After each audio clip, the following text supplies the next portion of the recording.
What's up, guys? Another quick video today. I'm going to give you 3 cheap specs under $20 that could potentially give you some nice returns. Okay, so the first book that I want to talk about, Luna Snow #1. Her first appearance is in the New Agents of Atlas, War of the Realms, and that book is getting to be a little pricey because it has not only her first appearance but a bunch of first appearances.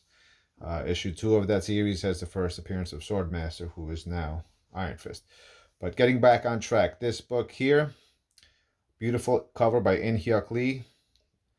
Like I said, this is, under 20 bucks. You can get this probably 10, 15 bucks on eBay or wherever you can get books on the secondary market.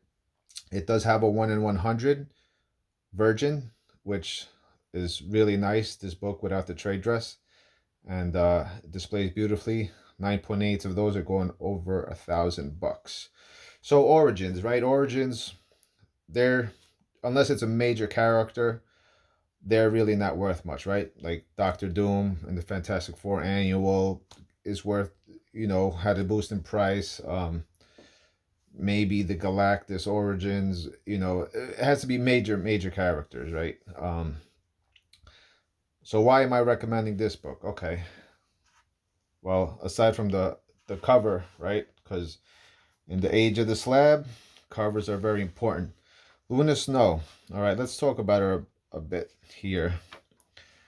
Okay. She is a K-pop star, right? So she has already a built-in following.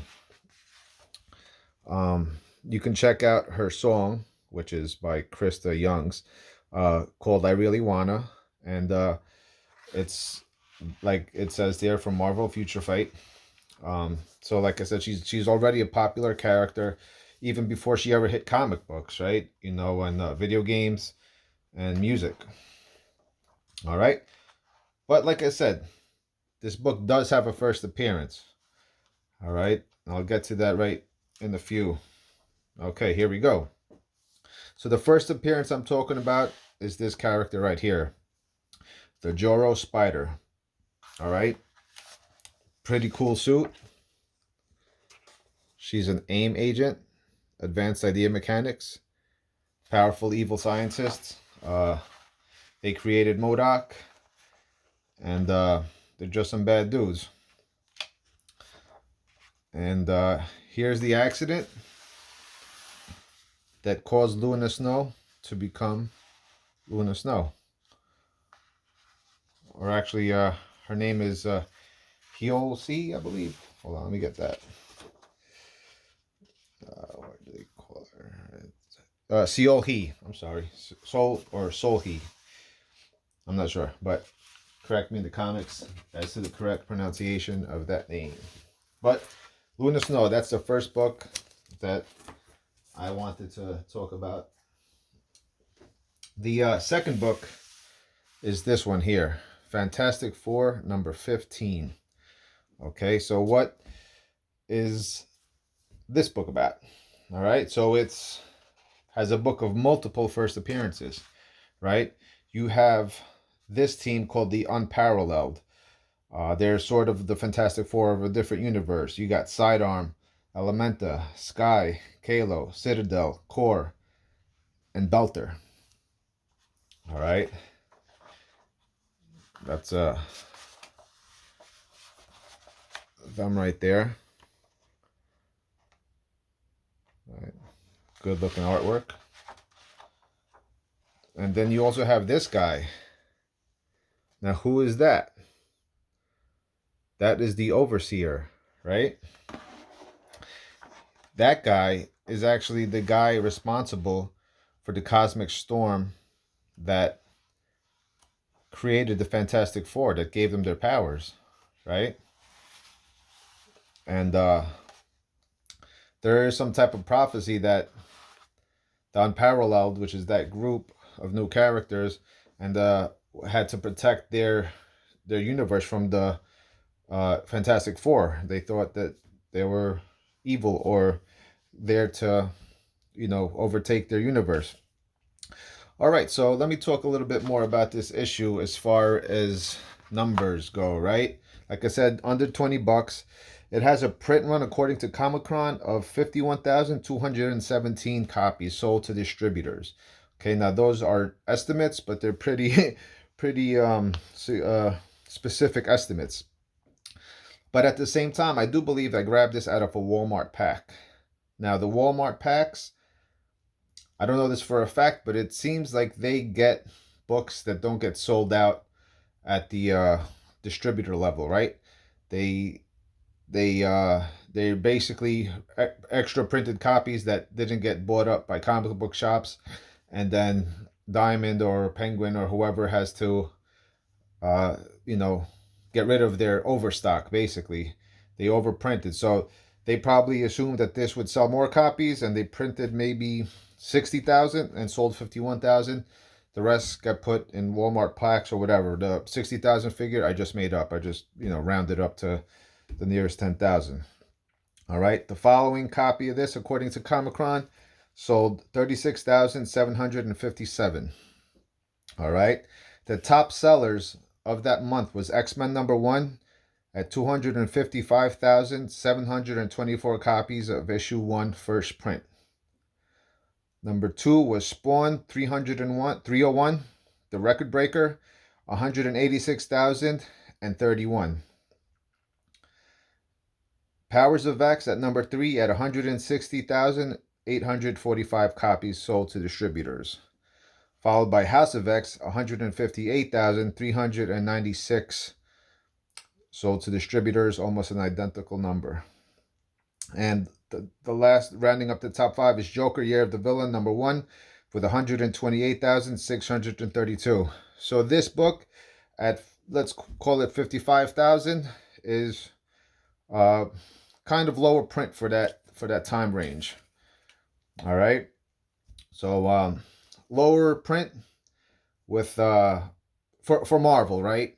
It's still a significant amount. They are out there, they are cheap, but for a whole team appearance and for the Overseer, the guy basically responsible for creating the Fantastic Four, probably a $10 book right now. I'll buy all day. Now, this ain't financial advice. This is just my opinion, all right? Just sharing my love and my knowledge of comics. All right. Last book I'd like to talk about, Immortal Hulk #25. All right. Alex Ross cover.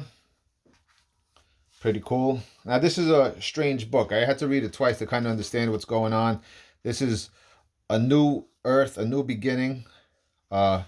Weird creatures, strange creatures, right? Different life form and their beginning. And this book is the Breaker of Worlds, right? Kind of like how Galactus is the Devourer of Worlds. This is the Breaker of Worlds. All right? That's significant in a few, and I'll show you why. So you have these alien life forms, and it's just, it finds its girlfriend, and, they're living their strange little life. And, they kind of sense a commotion. And what do we have here? We have Hulk and Galactus skirt. You have a Hulk Galactus here, guys. The Breaker of Worlds. All right?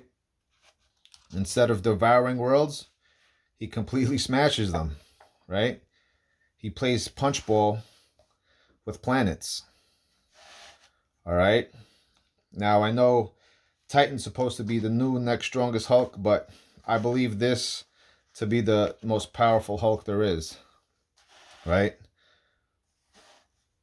Now, this does have something to do with the One Below All mixed with the Hulk. I haven't really read this series. I picked this book up, and it's really cool. It's really weird and strange. They do have a lot of, high incentive variance ratios, and so it wasn't a low printed book. There was actually, according to Comic-Con, 87,519 of these books sold to comic book shops. All right.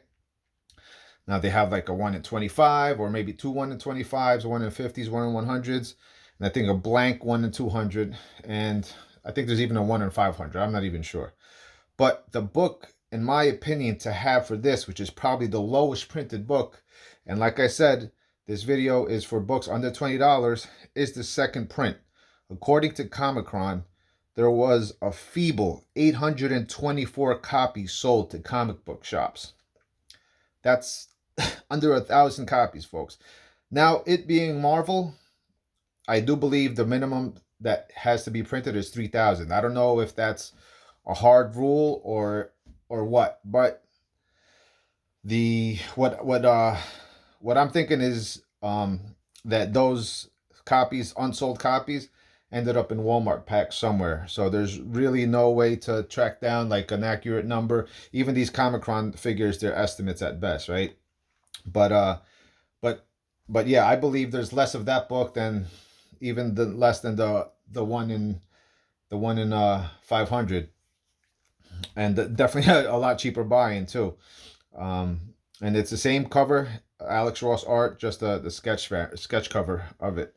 Now, I do believe those Walmart packs are going to be the new newsstands, right? Because the cellophane, the way it's wrapped around the piece of cardboard and the books, it bends the corners.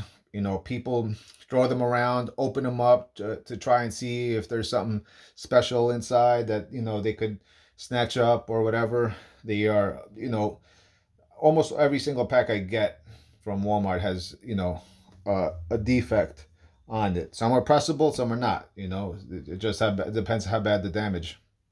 But you know, there's I think 3,000 Walmarts. Not all of them sell comic books. That's another thing.